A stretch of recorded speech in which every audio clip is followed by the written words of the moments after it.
Bonjour, je m'appelle Nathalie Yamb. Il y a quelques jours, lors de la réunion trimestrielle dédiée à la situation au Mali, le Conseil de sécurité de l'ONU, en violation de ses propres règles et procédures, a fait intervenir une go sortie de nulle part, comme un prestidigitateur fait apparaître un lapin à lunettes de son chapeau, pour tenir un réquisitoire absolument non étayé contre les autorités maliennes, alléguant notamment d'exactions commises particulièrement contre une communauté. Aujourd'hui, on va donc consacrer cette émission à l'étude de l'Organisation des Nations Unies, afin que chacun d'entre vous comprenne bien les circonstances et les objectifs de sa création, ses missions et opérations en Afrique, et nous allons voir comment le système onusien est utilisé pour entretenir l'insécurité et la déstabilisation de notre continent, et qu'est-ce que nous devons faire pour nous en sortir. Vous vous en doutez bien, on va parler du Mali, de République démocratique du Congo, de Centrafrique et d'autres pays, notamment dans la Corne de l'Afrique ou au Maghreb. Allez, c'est parti! Il y a environ 7 mois, le 30 juin 2022, pour les abonnés de mes réseaux sociaux dont vous voyez les liens quelque part sur l'écran, j'ai fait une publication sur l'utilité de l'ONU dans les missions de maintien de la paix, de sécurisation des populations civiles et de résolution des conflits en Afrique. J'ai pris le temps de recenser les missions qui sont encore actives aujourd'hui sur notre continent et cela donne ce qui suit par ordre chronologique de création. Premièrement, la MONUSCO, Mission des Nations Unies pour la stabilisation au Congo. MONUSCO, c'est le nouveau nom donné en 2010 à la MONUC, établie depuis 1999 et qui avait été précédée par l'ONUC, l'Organisation des Nations Unies au Congo, créée en 1960, rebaptisée Opération des Nations Unies au Congo en 1963 jusqu'en 64. Nous sommes en 2023. On dénombre 123 milices armées en RDC, dont la MONUSCO elle-même, qui assassine dorénavant allègrement les populations qu'elle prétend protéger. La MINURSO, Mission des Nations Unies pour l'organisation d'un référendum au Sahara occidental, établie en 1991. Nous sommes en 2023. Il n'y a toujours pas eu de référendum d'autodétermination au Sahara occidental. Par contre, on vient de voir un groupe de pieds nickelés has-been africains, tous anciens premiers ministres ou anciens ministres des Affaires étrangères, à l'instar du centrafricain Martin Ziguélé, se réunir au Maroc, aux frais non pas de la princesse mais du roi Mohamed VI, pour lancer un appel à l'exclusion de la République arabe sahraoui démocratique de l'Union africaine. Rien que ça. Comme disait un ancien, ce que tu n'as pas encore vu sur cette terre-là, il ne faut pas dire que ça n'existe pas, il faut dire que tu n'as pas encore vu. La MINUS, avec 2 S, la Mission des Nations Unies au Soudan du Sud.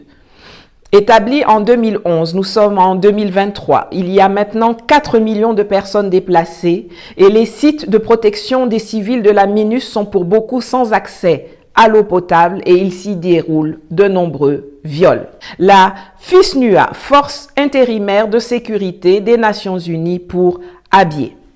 Établie également en 2011, nous sommes en 2023. La zone n'est toujours pas démilitarisée et le Soudan et le Sud-Soudan continuent de s'affronter pour le contrôle d'Abyei, riche en pétrole. Quelle surprise! La MINUSMA, Mission multidimensionnelle intégrée des Nations Unies pour la stabilisation au Mali. Établie en 2013, nous sommes en 2023. Depuis 10 ans, le Mali n'est toujours pas stabilisé, a perdu une grande partie de son territoire aux mains de terroristes et compte ses morts par milliers. Enfin, la MINUSCA, Mission multidimensionnelle intégrée des Nations Unies pour la stabilisation en Centrafrique. Établie en 2014, nous sommes en 2023. Ce sont les forces armées centrafricaines et leurs alliés qui s'attellent à protéger les civils, pendant que les casques bleus sont occupés à violer des femmes et des enfants, à tuer des civils comme le jeune Suleiman Hadji et son père Bala Hadji en 2015, et que la MINUSCA couvre ceux qui cherchent à assassiner le président de la République. En effet, le 21 février 2022, 4 Français en armes et en tenue militaire ont été interpellés par les forces de défense centrafricaines sur le parking de l'aéroport de Bangui, alors que l'avion transportant le président centrafricain était en phase d'atterrissage. Après leur arrestation et le lancement d'une enquête par le procureur de la République, on a vu l'état-major français et surtout la MINUSCA s'agiter pour tenter de justifier la présence de ces individus dont les intentions étaient clairement d'éliminer le président Touadéra. Les missions onusiennes prétendent toujours avoir pour objectif de stabiliser la situation dans les pays où elles opèrent. Sauf que, lorsqu'elles s'y déploient, la situation est totalement mélangée. C'est d'ailleurs le mélangement là qui justifie leur arrivée.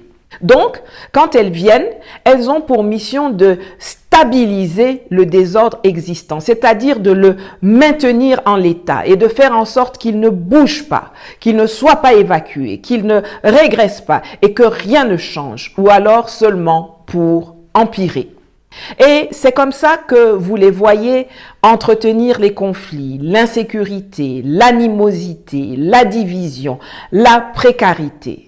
Car cette situation justifie leur présence et donc leur existence, leur gros salaire, leur belle voiture, les voyages en business et en première classe, les frais de mission, les enfants dans les écoles internationales à 15 000 $ l'année, le statut et l'immunité diplomatique, les ventes et achats d'armes, les juteux contrats de sous-traitance passés avec de grosses boîtes internationales qui se nourrissent goulûment de la guerre et de la mort en Afrique. Ce sont des parasites nuisibles. C'est toujours dans le sillage des missions onusiennes que des opérations de déstabilisation de pays africains sont menées, soit directement, soit indirectement. Directement comme en RDC, où les troupes de la MONUSCO non seulement ne combattent pas les milices rebelles et sanguinaires qui déciment les civils et pillent les ressources de l'Est du pays au profit d'États voisins, mais au contraire se sentent suffisamment à l'aise pour tirer sur les populations qu'elles sont censées protéger en assassinant, fin juillet 2022, 32 citoyens congolais qui réclamaient leur départ et en blessant des dizaines d'autres, dont des enfants. À Butembo, en RDC, une foule s'était rassemblée vendredi autour des cercueils des victimes tuées lors des manifestations contre l'inefficacité de la MONUSCO en début de semaine. Au moins 10 civils y ont perdu la vie, ainsi que 3 casques bleus. Je suis congolais. Je pleure pour mes frères qui sont tués à Rutshuru, à Kimbumba, à Kiwanja. Vous verrez que c'est la MONUSCO qui commence à amener des bandits ici chez nous au Congo. Ça, c'est ce qui s'est passé hier. Mais la déstabilisation du Congo via l'ONU remonte aux années 60. Ce sont des choses que l'on ne nous apprend pas à l'école. Nous allons donc faire un petit retour en arrière pour combler certaines lacunes. Comment l'ONU arrive au Congo en 1960? Eh bien, tout simplement suite à des exactions commises, encore une fois, par l'armée coloniale belge. En effet, quelques jours après l'indépendance tchatcha du Congo, la Belgique, qui l'avait encore en travers de la gorge, mène, sous de prétextes fallacieux, une intervention militaire dans le pays. L'alors secrétaire général de l'ONU, le Suédois Dag Hammarskjöld, décide d'y envoyer 16 000 hommes pour s'interposer et de se rendre lui-même sur place plus tard, en espérant convaincre Moïse Tshombe, le pion local des Occidentaux, il en faut toujours un, de mettre fin à la sécession katangaise et de rejoindre le reste du Congo indépendant. En poste depuis 1953, Dag Hammarskjöld, Monsieur H, comme l'appelaient ceux qui n'arrivaient pas à prononcer son nom, n'était pas en odeur de sainteté auprès des puissances membres permanentes du Conseil de sécurité. Alors que l'on pensait avoir affaire à un homme malléable et effacé, c'est plutôt un adepte de la décolonisation qui se découvrira. Et c'est ainsi que des mercenaires français, toujours eux, l'ont éliminé dans la nuit du 18 septembre 1961 en organisant un attentat contre l'avion qui le transportait vers Ndola, dans ce qui était alors la Rhodésie du Nord, et qui tua tous les 15 passagers. Non seulement les membres permanents se sont entendus pour tenter d'abord de faire passer l'attentat pour un accident, une thèse qui n'a pas résisté au temps, mais également sur le fait que plus jamais un secrétaire général ne doit échapper à leur contrôle. Et c'est comme ça qu'on se retrouve avec des personnages ultra dociles comme Javier Pérez de Cuellar, Kofi Annan, Ban Ki-moon ou l'actuel Antonio Guterres. La question centrale, c'est qui a commandité cet attentat et qui l'a exécuté. Alors, qui a commandité, selon vous, l'attentat contre le secrétaire général de l'ONU? C'est quand même assez énorme. C'est comme si aujourd'hui, des puissances se liguaient pour tuer le secrétaire général de l'ONU. C'est ce qui s'est passé en 61. On peut subodorer que c'est ce qui s'est passé. 58 ans plus tard, on a des archives qui émergent au compte-gouttes, malgré un énorme magma d'archives non déclassifiées. On trouve des choses maintenant dans les archives belges, anglaises. On trouve des dirigeants occidentaux qui sont très hostiles à Dag Hammarskjöld et qui expriment cette hostilité dans certains télégrammes diplomatiques et qui disent qu'il faut faire quelque chose contre cet enquiquineur qui dirige les Nations Unies. Est-ce que vous pouvez être un petit peu plus précis? Quels sont ces dirigeants étrangers, occidentaux, qui veulent la peau de Dag Hammarskjöld? Eh bien, on peut mettre dans le même panier le gouvernement britannique de Harold Macmillan, qui a une dent très sérieuse contre Dag Hammarskjöld. Le général de Gaulle, en France, qui n'a absolument pas digéré le fiasco de l'expédition franco-britannique de Suez en 1956, puisque c'est Dag Hammarskjöld qui est intervenu sur le terrain pour faire établir un cessez-le-feu avec Nasser en Égypte.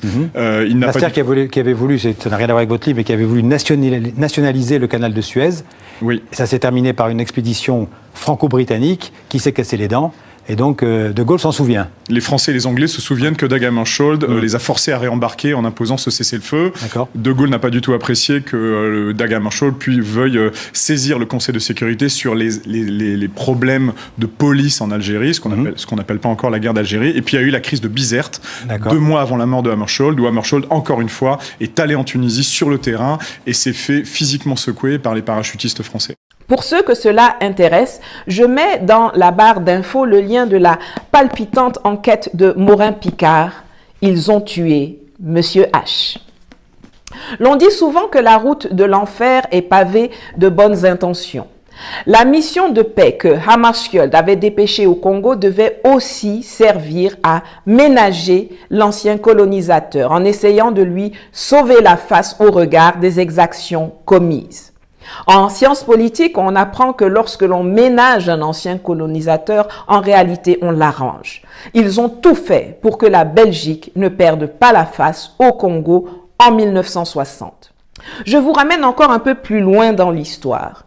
Après la conférence de Yalta qui s'est déroulée en février 1945 et dont je vous parlais plus en détail dans cette vidéo que je vous recommande de regarder après celle-ci, au moment de la création de l'ONU et de l'adoption de sa charte par 51 États à San Francisco le 24 octobre 1945, certains pays étaient des colonies ou en passe de l'être, puisque des guerres de conquête coloniale étaient encore en cours ou à venir, et n'étaient donc pas des États membres de l'organisation. Mais entre 1960 et 1975, toute une flopée de pays a accédé à l'indépendance. Déjà, à ce moment, le fonctionnement de l'ONU n'était plus adapté à la réalité géopolitique du monde. Mais maintenir les structures et le fonctionnement de 1945, alors que l'organisation compte dorénavant 193 États membres, est tout simplement une aberration totale en 2023. Et tous les États qui encouragent le statu quo sont intéressés par le maintien du désordre créé par l'ONU en Afrique et ailleurs dans le monde. S'il y a une chose que vous devez retenir de cette vidéo, c'est que les Nations Unies sont là pour pérenniser un système de domination coloniale en le transformant en soft power. Et les Africains, recrutés au sein de cette organisation et de ses démembrements, contribuent à cela, tellement mis à l'aise avec leurs avantages et leur immunité de hauts fonctionnaires internationaux, qu'ils servent avec zèle et enthousiasme l'ancien et le toujours actuel maître. Toutes les fois qu'il y a des problèmes en Afrique, on fait la promotion des Africains au sein de l'ONU pour rendre les problèmes moins visibles. Kofi Annan en était le prototype. Chaque puissance, c'est-à-dire chaque membre permanent du Conseil de sécurité, qui sont, je le rappelle, la Chine, les États-Unis, la Russie, le Royaume-Uni et la France, chaque puissance donc dirige un département au sein des instances, ce qui lui permet de faire nommer des gens qui vont ensuite servir d'abord et avant tout ses intérêts à elle.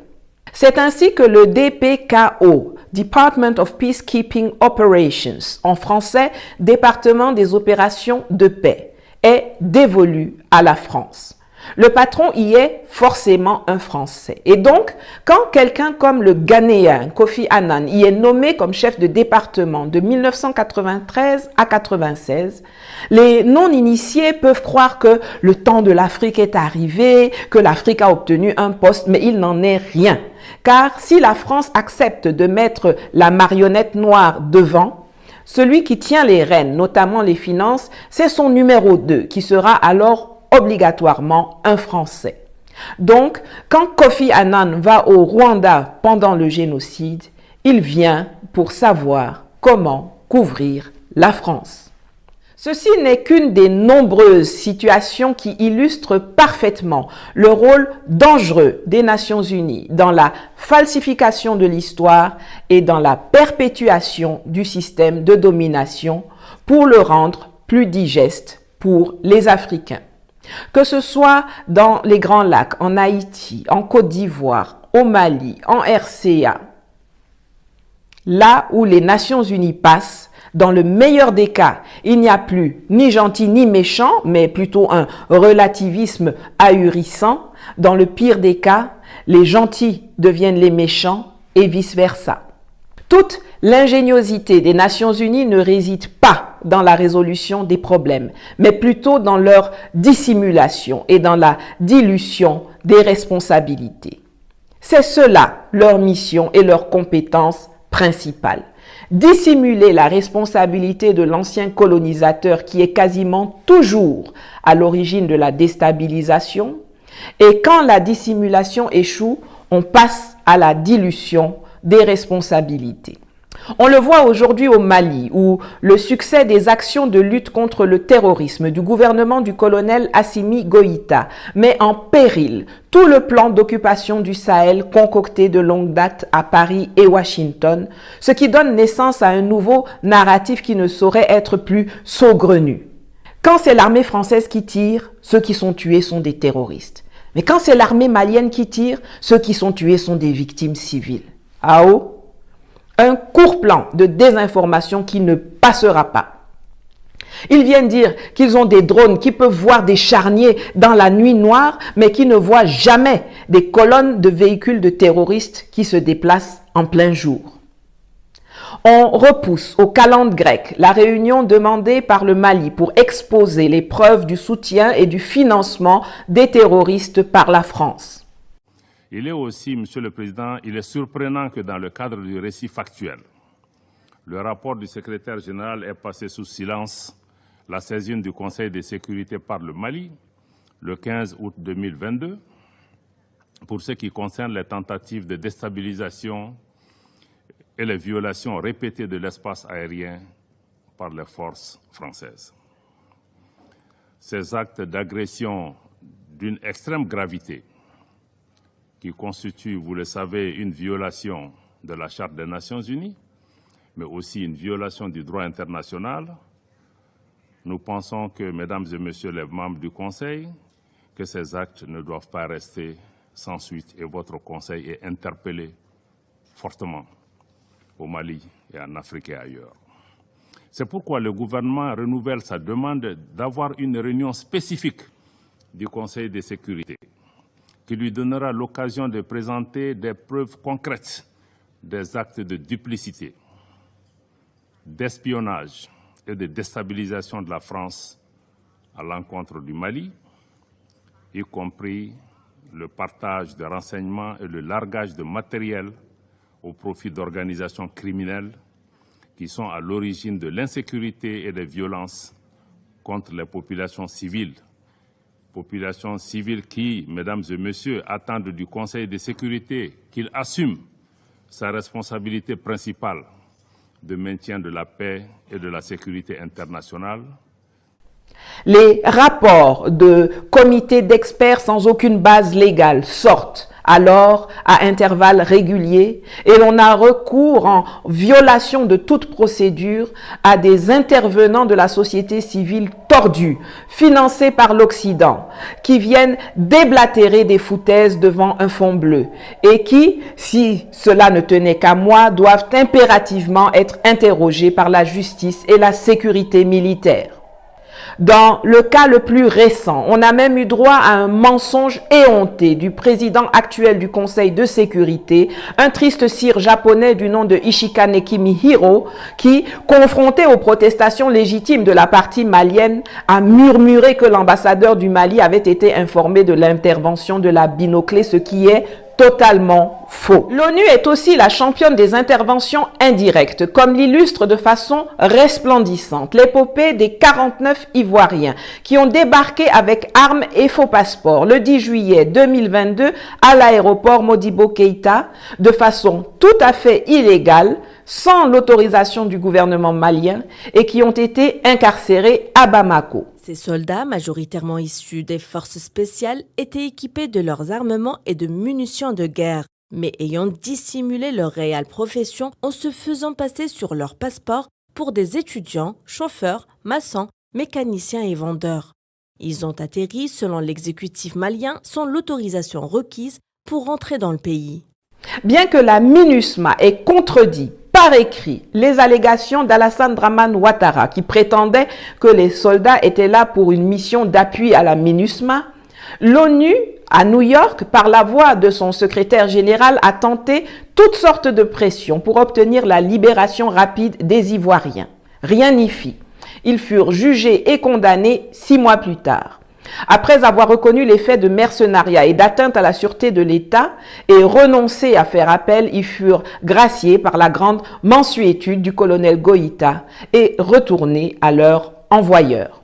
Dans tous les cas évoqués, il s'agit de tentatives avérées de déstabilisation des régimes en place par le biais des missions de l'Organisation des Nations Unies.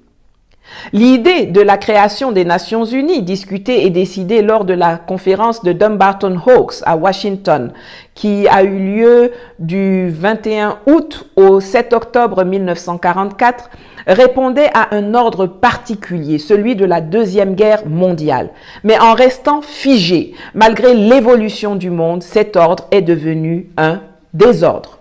Les Nations Unies continuent de laisser la France gérer les pays africains comme s'ils faisaient encore partie de l'empire colonial français, alors que leur indépendance a été actée et reconnue depuis plus de 60 ans.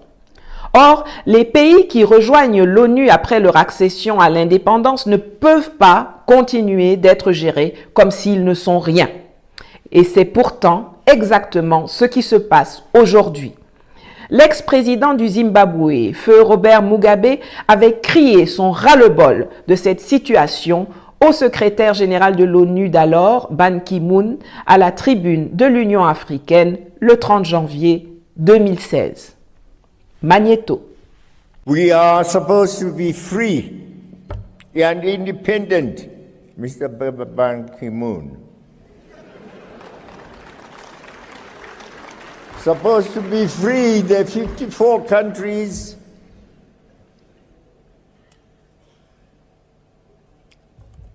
We come to the United Nations, it's ceremonial. Every year, September, we are there. We pay lots of money to go there. And to the General Assembly, we make speeches, we go back home, year in, year out. But the bosses in the Security Council say, you shall never have the powers that we have as permanent members. And we have asked and asked and asked. And asked and asked. Reform the Security Council. Les chefs d'État africains doivent comprendre deux choses. D'abord que les problèmes de l'Afrique doivent se régler au niveau de l'Union africaine. Point. Comment vous pouvez être d'accord avec le fait que quand il y a des problèmes chez nous, ce sont des tchotchoros comme l'Albanie, la Pologne, la Suisse, l'Irlande qui viennent mettre leur bouche dedans? Comment pouvez-vous vous désintéresser à ce point des ennuis et du destin des voisins? Qui va oublier que le Nigeria de Goodluck Jonathan, l'Afrique du Sud de Jacob Zuma et le Gabon d'Ali Bongo ont voté pour l'intervention occidentale en Libye en 2011? Comment pouvez-vous penser que nous pouvons être en paix en Afrique si nous laissons la RDC se faire mutiler ou la RCA se débattre avec un budget de l'État de 200 milliards de francs CFA? Si nous laissons le Mali et le Burkina Faso se faire déstabiliser par la France? C'est parce que vous dormez, parce que vous échouez à vous mettre ensemble pour l'intérêt des populations africaines que les autres peuvent s'engouffrer dans le vide que vous laissez et nous manquer de respect, nous exploiter et nous dominer. Qui a besoin du PAM, du PNUD, de l'UNICEF? Personne. Portons à la tête de nos États des dirigeants responsables, patriotes et intègres et l'on s'en passera tranquillement. La deuxième chose que nos chefs d'État doivent comprendre, c'est que la seule option viable pour laquelle il convient de se battre n'est pas une ou deux places pour l'Afrique au Conseil de sécurité, mais plutôt la mise en œuvre du principe inscrit dans la charte, à savoir un pays, une voix, et donc la suppression du statut des membres permanents avec droit de veto. Il y aura alors des années où aucune grande puissance ne sera membre du Conseil de sécurité. Elles devront utiliser leur diplomatie pour convaincre et non plus leur droit de veto pour imposer. Fini le système de porte-plume. Et si les tenants coloniaux de l'ONU s'y opposent, alors il faut tout simplement quitter cette organisation et créer autre chose.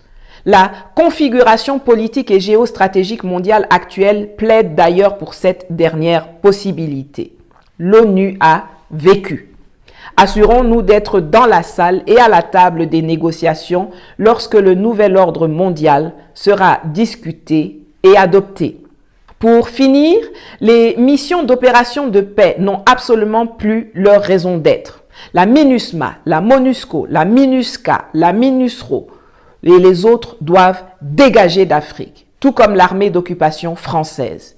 Il y a 73 288 civils et 72 586 militaires employés de l'ONU qui ne servent à rien au sein de missions au mieux inutiles, mais le plus souvent nuisibles. Renvoyez-les chez eux, ça fera des charges en moins. Et si l'ONU veut aider, ce doit uniquement se faire sous la forme d'envoi d'armes ou d'argent aux gouvernements concernés pour que ceux-ci puissent s'équiper selon leurs besoins et défaire les terroristes, milices et rebelles qui endeuillent leur pays. Les forces armées du Mali, du Burkina Faso, de RCA et de RDC feront alors le travail sur le terrain, comme cela se fait avec l'Ukraine. Voilà une guerre qui perdure en plein centre de l'Europe depuis 1 an. Mais on n'a pas entendu qu'on y a déployé la mission multidimensionnelle intégrée des Nations Unies pour la stabilisation de l'Ukraine. La plaisanterie onusienne a assez duré. Ce sera tout pour aujourd'hui. Si cette vidéo vous a plu ou vous a été utile, n'oubliez pas de vous abonner, de mettre un pouce levé, de partager, de laisser un commentaire et aussi de contribuer financièrement à mes cagnottes dont les liens sont en dessous pour me permettre de continuer à produire du contenu éducatif pour l'éveil de la conscience africaine, car préparer ces vidéos, c'est énormément de travail et de recherche, je pense que vous le savez. Merci et à bientôt.